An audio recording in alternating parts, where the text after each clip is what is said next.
Shalom saudara-saudara yang dikasihi oleh Tuhan. Orang percaya dipanggil oleh Tuhan untuk bersekutu satu dengan yang lain.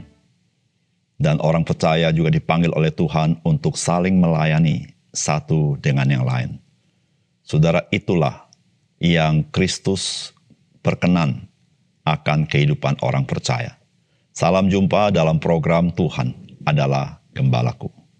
Saudara, sebagai orang-orang percaya, kita tidak dipanggil Tuhan untuk menjadi penonton di dalam persekutuan orang percaya, yakni gerejanya. Orang-orang percaya juga tidak dipanggil Tuhan untuk sebagai konsumen saja, yang hanya menikmati apa yang disediakan. Tapi orang percaya dipanggil Tuhan untuk terlibat dan berperan aktif di dalam tubuh Kristus. Pernahkah saudara merenungkan dalam hal apa saja saudara dapat terlibat dan berperan aktif di dalam gerejanya? Saudara adalah anggota tubuh Kristus, dan tentu ketika disebut anggota, maka saudara memang harus mempunyai peran di dalamnya. Saudara, mari kita membaca Esra pasal 4 ayat 1-6. Ketika lawan orang Yehuda dan Benyamin mendengar bahwa orang-orang yang pulang dari pembuangan itu sedang membangun bait suci bagi Tuhan Allah Israel, maka mereka mendekati Zerubabel serta para kepala kaum keluarga dan berkata kepada mereka, "Biarlah kami turut membangun bersama-sama dengan kamu, karena kami pun berbakti kepada Allahmu sama seperti kamu. Lagi pula, kami selalu mempersembahkan korban kepadanya sejak zaman Esarhadon, Raja Asyur yang memindahkan kami kemari."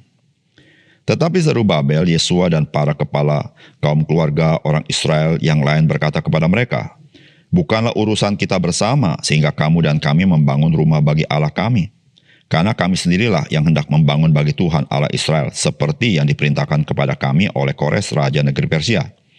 Maka penduduk negeri itu melemahkan semangat orang-orang Yehuda dan membuat mereka takut membangun. Bahkan selama zaman Kores, Raja negeri Persia, sampai zaman pemerintahan Darius, Raja negeri Persia, mereka menyogok para penasehat untuk melawan orang-orang Yehuda itu dan menggagalkan rancangan mereka. Pada zaman pemerintahan Ahasiweros, pada permulaan pemerintahannya, mereka menulis surat tuduhan terhadap orang-orang yang telah menetap di Yehuda dan di Yerusalem. Saudara yang dikasihi oleh Tuhan, ternyata orang-orang Samaria itu masih tertinggal di tanah perjanjian. Mereka inilah yang menawarkan diri untuk ikut membangun rumah Tuhan, namun ditolak. Tentu keterlibatan mereka bukan dengan motif yang baik. Hal ini tentu dapat dimengerti karena mereka merasa bahwa dengan terbangunnya rumah Tuhan itu memperkuat kesatuan dari bangsa Israel. Dan orang-orang Samar yang tertinggal di sana pun merasa terancam. Oleh karena itu mereka dengan berbagai upaya menghalangi terbangunnya rumah Tuhan. Apakah pesan firman Tuhan bagi kita? Yang pertama, pembangunan tubuh Kristus itu merupakan hak istimewa dan bagian dari kita sebagai orang-orang percaya. Saudara, firman Tuhan berkata, ketika lawan orang Yehuda dan Benyamin mendengar bahwa orang-orang yang pulang dari pembuangan itu sedang membangun bait suci bagi Tuhan Allah Israel, maka mereka mendekati Zerubabel serta para kepala kaum keluarga dan berkata kepada mereka, "Biarlah kami turut membangun bersama-sama dengan kamu, karena kami pun berbakti kepada Allahmu sama seperti kamu. Lagi pula kami selalu mempersembahkan korban kepadanya sejak zaman Esarhadon, Raja Asyur yang memindahkan kami kemari." Tetapi Zerubabel, Yesua, dan para kepala kaum keluarga orang Israel yang lain berkata kepada mereka, "Bukanlah urusan kita bersama sehingga kamu dan kami membangun rumah bagi Allah kami. Karena kami sendiri yang hendak membangun bagi Tuhan Allah Israel, seperti yang diperintahkan kepada kami oleh Kores, Raja Persia." Maka penduduk negeri itu melemahkan semangat orang-orang Yehuda dan membuat mereka takut membangun. Saudara yang dikasihi oleh Tuhan, apa yang dikisahkan di sini adalah orang-orang Samaria menawarkan bantuan untuk membangun rumah Tuhan bersama-sama dengan orang yang kembali ke tanah perjanjian. Namun sangat menarik bahwa orang-orang yang kembali ke tanah perjanjian, Zerubabel dan kawan-kawan, menolak bantuan itu. Dan mereka mengatakan, "Bukanlah urusan kita bersama, tetapi kami yang akan membangun rumah Allah." Saudara, yang Tuhan amanatkan untuk membangun rumah Allah adalah bangsa Israel. Saudara, itu hal yang sangat penting yang Tuhan perintahkan kepada mereka. Saudara yang kasih dalam Tuhan, ketika kita mengingat kisah ini, maka kita mengingat siapakah yang patut membangun tubuh Kristus. Saudara, tubuh Kristus itu dibangun oleh orang-orang percaya, bukan oleh orang-orang lain. Mengapa tubuh Kristus harus dibangun oleh orang-orang percaya? Karena tubuh Kristus adalah bait Roh Kudus. Dan saudara, yang bisa membangun bait Roh Kudus adalah orang-orang yang dihadiri atau ditinggali oleh Roh Kudus. Itu adalah orang-orang percaya sendiri. Disitulah saudara-saudara, kita sebagai orang percaya, kita mendapatkan hak istimewa untuk membangun tubuh Kristus. Saudara, kita mendapat bagian di dalamnya. Disitulah saudara, mengapa Allah memberikan kepada kita karunia-karunia rohani yang merupakan pemberian daripada Roh Kudus. Karena melalui karunia-karunia itu, kita dimampukan untuk membangun tubuh Kristus yang rohani, yang kudus, dan yang berkenan kepada Allah.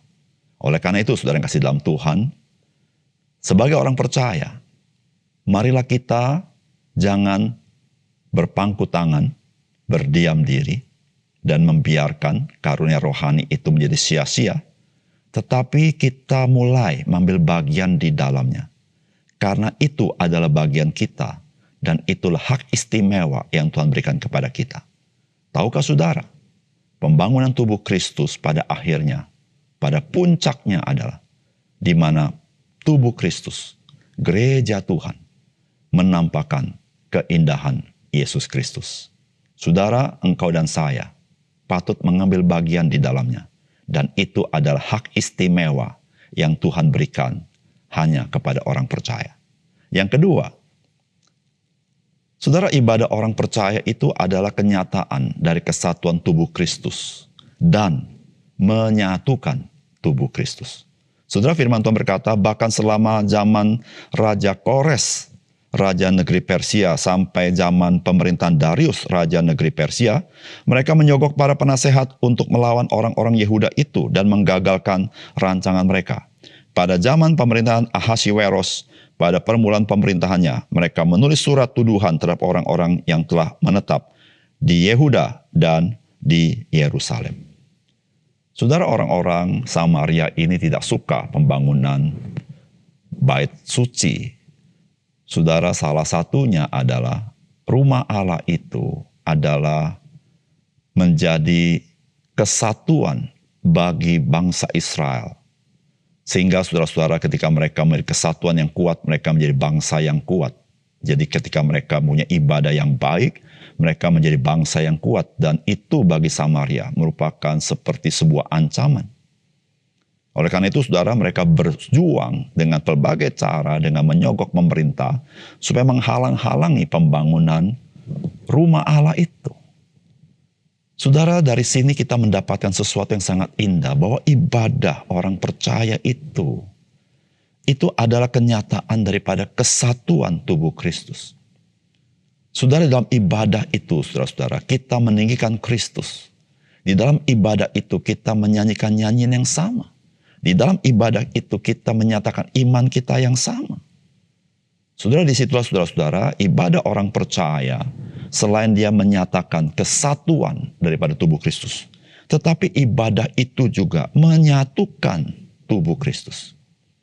Oleh karena itu, saudara yang kasih dalam Tuhan, orang-orang percaya terpanggil dan dipanggil Tuhan untuk berkumpul, untuk merayakan ibadah bersama-sama, tidak terpisah-pisah.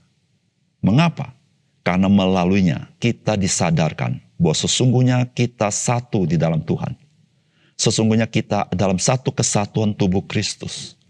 Sesungguhnya kita bersama-sama sedang melakukan hal-hal yang memperkenankan Tuhan dalam hidup kita.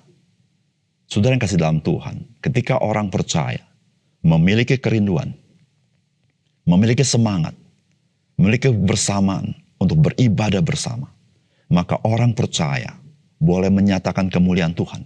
Orang percaya dapat dipakai Tuhan untuk menjadi berkat lebih besar bagi banyak orang. Oleh karena itu, saudara yang kasih dalam Tuhan, orang percaya haruslah menjadi orang percaya yang sadar bahwa ibadah menjadi sesuatu yang sangat penting.